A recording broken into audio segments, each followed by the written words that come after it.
I'm Matt Higgins, I'm into RC, and this is how you could add some scale details to your Axial K10.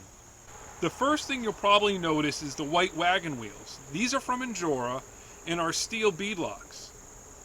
These can be difficult to mount tires on, but the trick is to trim and shape the inserts. Even then, it might take a few tries to get the beads properly seated.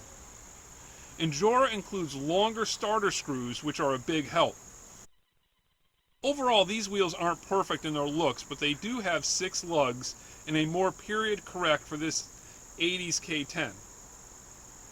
In the 70s and 80s, it seemed like every truck had white wagon wheels.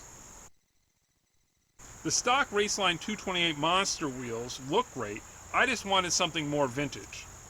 In a previous video, I showed the standard axle conversion I did to this K10. To finish off the look, I used Tamiya chrome silver acrylic paint.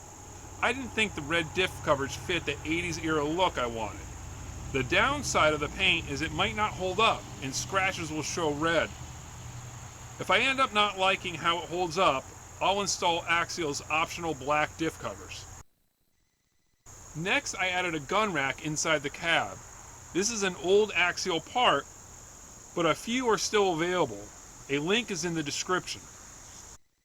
After painting the stock of one of the guns, all I did was glue this to the inside of the cab using silicone glue. The windshield wipers are just temporary till I can get the correct ones with the proper orientation.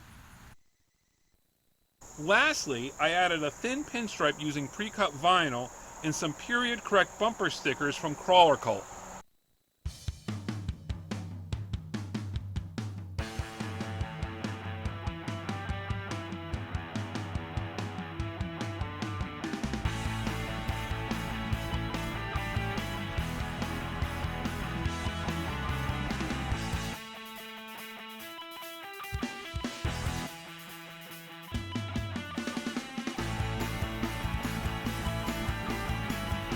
Not every build has to be a huge project. These little details are very easy and really add to the look of the truck. Thanks for watching Into RC. Please be sure to like, share, and comment on this video.